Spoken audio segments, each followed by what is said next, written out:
He should resign from office in disgrace. And frankly, they should look at him for treason, because he is making up the words of the President of the United States. Not only words, but the meaning, and it's a disgrace. It should not be allowed to happen. Well, the whistleblower was very inaccurate. The whistleblower started this whole thing by writing a report on the conversation I had with the President of Ukraine. And the conversation was perfect. It couldn't have been nicer. I saw Rick Scott. I saw many of the senators talking about it, many of the congressmen talking about it. Not a thing wrong, unless you heard the Adam Schiff version where he made up my conversation. He actually made it up. It should be criminal. It should be treasonous. He made it up, every word of it, made up, and read to Congress as though I said it. And I'll tell you what, he should be forced to resign from Congress. Adam Schiff, he's a lowlife. He should be forced to resign. He took a perfect conversation, realized he couldn't read it to Congress because it was perfect. It was a very nice conversation. I knew many people were on the phone. Not only were many people on the phone, we had stenographers on the phone taking it down word for word. He took that conversation, which was perfect. He said, I can't read this. So he made up a conversation, and he reported it and said it to Congress and to the American people. And it was horrible what he said. And that was supposed to be coming from me, but it was all fabricated. He should resign from office in disgrace. And frankly, they should look at him for treason, because he is making up the words of the President of the United States. Not only words, but the meaning, and it's a disgrace. It should not be allowed to happen. But your own DNI said the call transcript was consistent with the complaint. So should No, he didn't say that. You have to take a look. No, he did not say that. And in fact, if you look at what he said, he found everything to be very normal. He's a good man, and Joe, and he found it to be very normal. I saw Schiff trying to go 15, call him Shifty Schiff. We don't call him Shifty Schiff for nothing. He's a shifty, dishonest guy who, by the way, was critical of one of the great Secretary of States. Graduated #1 in his class at West Point. Graduated one of the top in his class at Harvard Law School. The most honorable person, Mike Pompeo.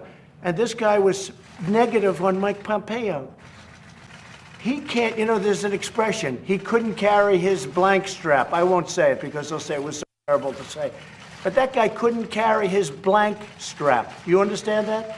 So you're dealing with bad people. And I watched China over the last few days, and I watched some of these other countries build up. And we built up more than anyone because of me. But no help to the Democrats. They're a disaster. Do nothing Democrats. They don't do any work. All they want to do is try and win the election in 2020. So they come up with this impeachment nonsense, and everyone knows. The conversation, all based on one phone call that I had, where I'm talking to the President of Ukraine. You'll hear from our ambassadors. You'll hear from some of the folks. Why does Donald Trump want Adam Schiff out of the Senate? Let's dive into this political roller coaster. Ever since Adam Schiff led the charge to impeach Trump, tensions have skyrocketed. Now, with Trump back in the White House and the GOP controlling Congress, the feud is sizzling. Trump's made no secret of his animosity towards Schiff, hinting at his desire for Schiff to step down. Schiff, however, is brushing off the attacks, focusing on bipartisan cooperation and his legislative goals. From battling wildfires to tackling climate change, Schiff's agenda is packed.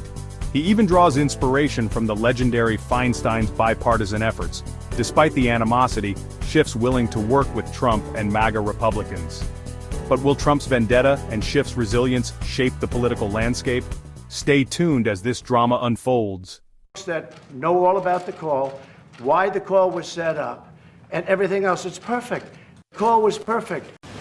I learned nothing from Adam Schiff. I think he's a maniac. What would you want to learn if he testified? I think Adam Schiff is a deranged human being. I think he grew up with a complex for lots of reasons that are obvious. I think he's a very sick man.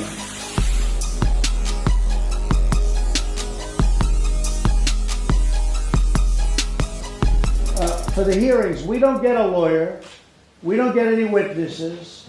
We want Biden. We want the son, Hunter. Where's Hunter? We want the son. We want Schiff. We want to interview these people. Well, they said, no, you can't do it. We can't do it.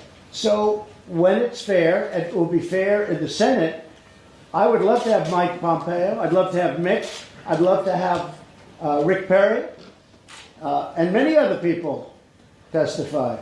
But I don't want them to testify when this is a total fix. You know what a fix is? It's a fix. Just think of it.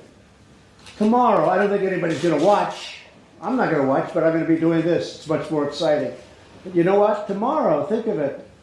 They get 3 constitutional lawyers and we get 1. That's not even smart because it's not going to matter. And they take 3 and they give us 1. Who ever heard of anything like that?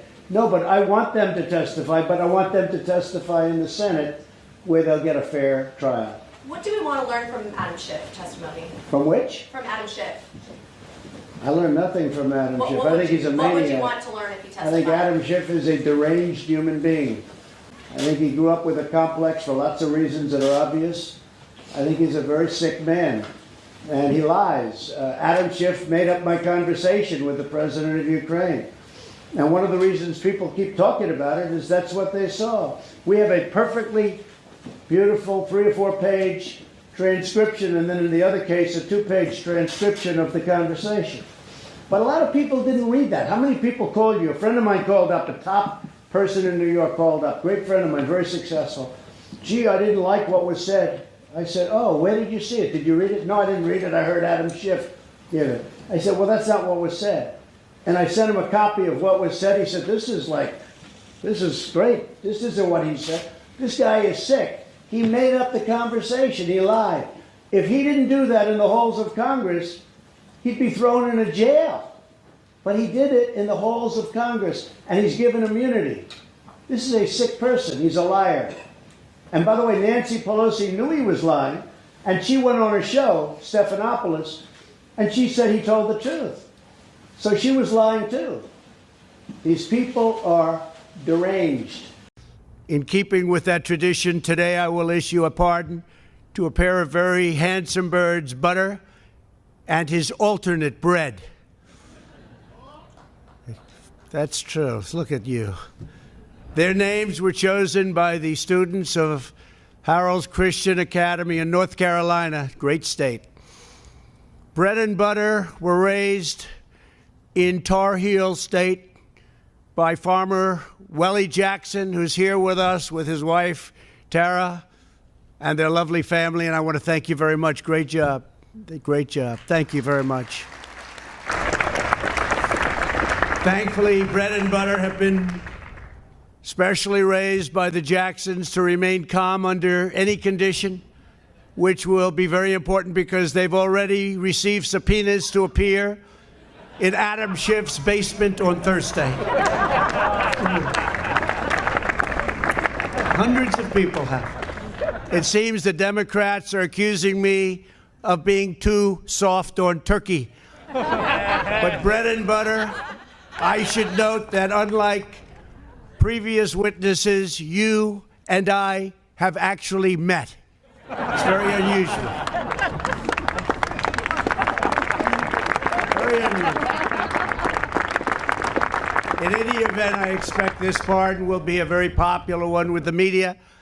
After all, turkeys are closely related to vultures. I don't know if I like that line, but there is a little truth to it. But today, after the birds will retire to Gobbler's Rest at Virginia Tech, great college, where they will be cared for and enjoy a terrific life. This Thanksgiving, we bow our heads in gratitude for the newfound prosperity and spirit that's taking place all across America. The country has never been more successful. Our military has been rebuilt. We captured the #1 terrorist in the world and killed the #1 terrorist in the world, al-Baghdadi. And I want to thank our military because there's nothing like our military. I want to thank Almighty God for the shedding His grace on our nation. Our nation is special, and we especially send our love to members of the United States Armed Forces serving all over the world. We're forever thankful for those who wear our nation's uniform and the families who support them. The families are so important. They could never be the same without those great families. Because of their selfless service, millions of our fellow Americans are celebrating another wonderful Thanksgiving in safety and in peace. And just a very special country, a very special place, the Rose Garden at the White House. If you're looking back here, that's the Oval Office. Some of you haven't been here before, but every time we walk onto the grounds of the White House, we realize how special it is. So now we reach the moment bread and butter have been waiting for so patiently, their presidential pardons. Melania and I wish all Americans a very happy and blessed Thanksgiving. We love you all. Butter, let's talk to you for a second, because I'm going to do something that you're going to be very happy about. Uh-oh, that looks like a dangerous bird. It just escaped.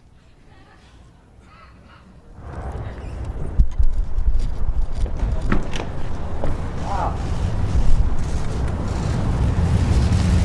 Butter, I wish you a lot of luck. But I hereby grant you a full and complete pardon.